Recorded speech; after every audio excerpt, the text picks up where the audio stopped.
Brangieji, šiandien pradedame pamokslą klausimu, kuris nėra skirtas ginčui. Klausimas skirtas apmąstymui. Jei Dievui būtų gimusi dukra. Bažnyčioje esantis tėveliai supranta šitą klausimą. Panagrinėkime. Tai nėra teologinis teiginys. Tai nėra bandymas keisti tai, ką bažnyčia išpažįsta nuo apaštalų laikų. Šventasis raštas aiškiai liudija: Jėzus Kristus yra viengimis Dievo sūnus, gimęs iš tėvo prieš visus amžius, o laike iš mergelės Marijos. Tačiau šis klausimas leidžia mums pažvelgti ne į Dievo prigimtį, bet į Dievo tėvystę. Ne į tai, kas Dievas yra savo esmėje, bet kaip jis mus myli.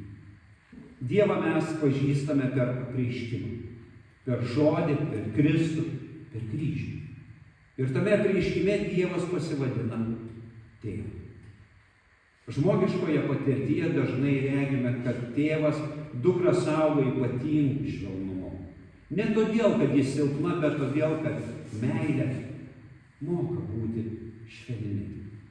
Šventasis raštas kalba apie Dievą būtent taip. Pranašas Izaijas sako, jis nepalauž įlūžusios nendrės. 56 psalmėje skaitome, jis surenka ašaras į savo ąsotį. 34 psalmėje sakoma, jis arti sudužusios širdies. Jei Dievui būtų gimusi dukra, ji augtų žinodama, kad tėvo akis ją stebi, ne ieškodamos klaidų, o saugodamos. Ir Evangelija sako, taip Dievas žvelgia į kiekvieną, kuris pas jį ateina su savo trapumu. Kai ateiname su baime, kai ateiname su gėda, kai ateiname su malda, kurios net patys negalime suformuluoti, tėvas nesako, būk stiprus. Jis sako, aš tave myliu. Tačiau raštas kalba ir apie kitą tėvystės pusę, ugdančią, stiprinančią, kartais skausmingą. Apie Kristų sako, būdamas sūnus, jis savo kentėjimuose išmoko klusnumą. Tai viena giliausių liuteroniškos teologijos vietų. Kristus nesitraukia nuo žmogiško kelio. Jis įžengia į jį ir eina iki pabaigos. Tėvas neapsaugojo sūnaus nuo kančios. Ne todėl, kad nemylėjo, bet todėl, kad per sūnaus auką turėjo būti išgelbėtas pasaulis. Tai yra mes. Čia atsiveria kryžiaus teologija. Dievo meilė ne visada pasireiškia kaip apsauga nuo skausmo. Kartais ji pasireiškia kaip ištikimas buvimas skausme.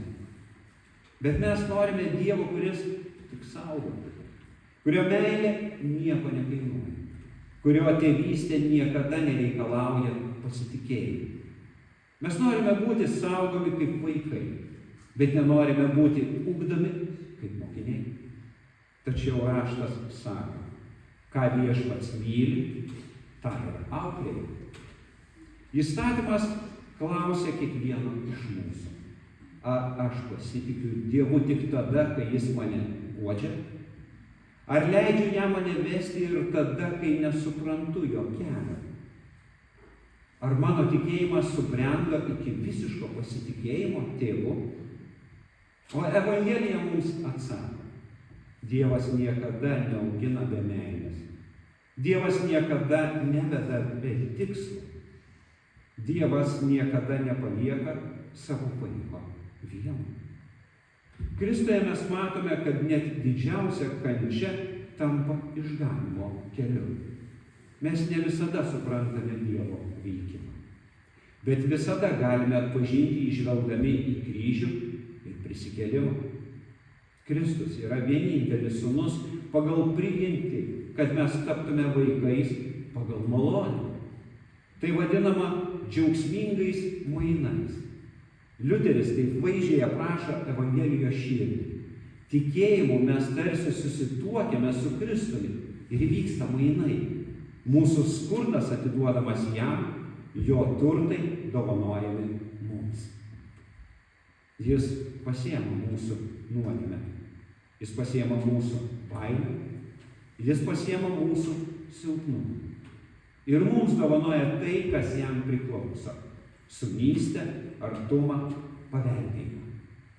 Todėl klausimas apie dukterį galiausiai veda mus prie šios tiesos. Dievo šeimoje visi esame vaikai.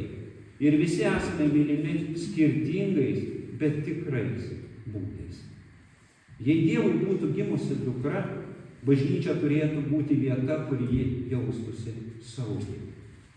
Ir jei Dievui gimė sūnus, bažnyčia turi būti vieta, kur mokomasi eiti kryžiaus keliu. Bažnyčia nėra vieta, kur visi stiprus. Ji yra vieta, kur visi auginami. Liuteris sakė, kad bažnyčia gyvena paradokse. Vienu metu teisi ir tuo pačiu metu nusidėjėlė. Ir šiandien Dievas tebėra tėvas, kuris vienus glaudžia, kitus siunčia, vienus gydo, kitus brandina. Kartais jis saugo kaip dukrą po savo sparnais. Kartais augina kaip sūnų, kuris turi eiti savo keliu. Bet visada myli. Labai svarbi ir teologiškai gili prizmė, ji leidžia dar aiškiau atskirti žmogišką tėvystės instinktą nuo Dievo tėvystės, kuri veikia per kryžių, o ne per kerštą. Čia kyla neišvengiamas klausimas, kurio negalime apeiti. Ar Dievas būtų leidęs nukryžiuoti dukterį? Ar tėvas nebūtų sunaikinęs visos žmonijos dėl nukryžiuotos dukters? Žmogiškai mąstant, kiekvienas tėvelis pasakytų taip. Dauguma iš mūsų pasakytų, verčiau tegu pasaulis žūsta, bet ne mano vaikas. Ir būtent čia atsiveria bedugnė tarp žmogaus ir Dievo. Nes Dievas nėra tėvas, kuris veikia iš įniršio. Jis nėra tėvas, kuris gelbsti naikindamas. Jis nėra tėvas, kuris myli vieną vaiką kitų sąskaitą. Jei mes būtume Dievas, mes gintume savo vaiką jėgą. Mes atsakytume kerštu. Mes sunaikintume kaltuosius. Tai sena žmogaus logika, akis už akį, gyvybė už gyvybę. Mes norime Dievo, kuris nubaustų mūsų priešus, apgintų mūsų jėgą, įrodytų savo meilę sunaikinimu. Tačiau toks Dievas nebūtų gelbėtojas. Toks Dievas būtų didesnė mūsų pačių projekcija. Šventasis raštas liudija kažką, kas peržengia žmogišką tėvystę. Dievas taip pamilo pasaulį, jog atidavė savo vienintelį sūnų. Atidavė. Ne todėl, kad sūnus buvo mažiau mylimas. Atidavė. Ne todėl, kad tėvas buvo bejausmas. Atidavė. Todėl, kad tik taip galėjo būti išgelbėtas pasaulis. Jei Dievui būtų gimusi dukra, ir jei Dievo sprendimas būtų paremtas kerštu, tuomet kryžius būtų tapęs pasaulio pabaiga. Bet Dievas pasirinko ne naikinimą, o sutaikymą. Apaštalas Paulius sako, Dievas Kristuje sutaikino pasaulį su savimi, nebeįskaitydamas žmonėms jų nusikaltimų. Tai liuteroniškas teologijos šerdis. Dievo teisingumas pasireiškia malonė.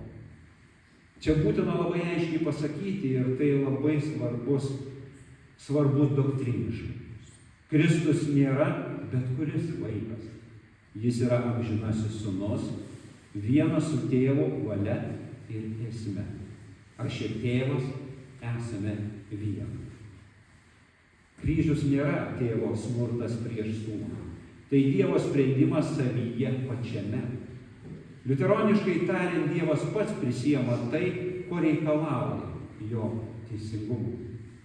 Todėl klausimas, ar Dievas būtų leidęs nukryžiuoti dukrą, veda mus prie dar gilesnės tiesos. Dievas pats įžengė į kančią. Nepasiuntė kitą vietoj savęs, nepaukojo svetimo, bet pats tapo auka. Jei Dievui būtų gimusi dukra ir jei ji būtų nukryžiuota, mūsų žmogiška logika sakytų, to jau per daug. Bet kryžius jau dabar sako, Dievas nuėjo iki galo. Ne todėl, kad pasaulis to vertas, bet todėl, kad Dievo meilė tokia yra. Ir čia Evangelija pasiekė savo viršūnę. Dievas nesunaikino žmonijos per kryžių. Jis išgelbėjo žmoniją per kryžių. Tai sako, štai ką. Dievas nėra impulsyvus tėvas. Jis nėra kerštingas. Jis nėra valdomas emocijų. Jis yra tėvas, kuris saugo silpną, augina stiprų ir pats sumoka kainą. Todėl, kai šiandien klausime, kodėl Dievas leido, kodėl jis nesustabdė, kodėl jis neįsikišo, atsakymas nėra paprastas. Bet jis visada veda prie kryžiaus. Jei Dievui būtų gimusi dukra, ji būtų be galo mylima. Jei Dievui gimė sūnus, jis buvo atiduotas iš meilės. Ir tai ne du skirtingi dievai. Tai tas pats tėvas, kurio meilė yra didesnė už mūsų supratimą. Todėl bažnyčia šiandien neskelbia Dievo, kuris naikina pasaulį dėl savo vaiko. Jis skelbia Dievą, kuris išgelbsti pasaulį, atiduodamas save. Apaštalas Paulius rašo. Jis nepagailėjo savo sūnaus, bet atidavė jį už mus visus. O apaštalas Jonas dar prideda. Žiūrėkite, kokia meilė apdovanoja mus tėvas, mes vadinamės Dievo vaikais ir esame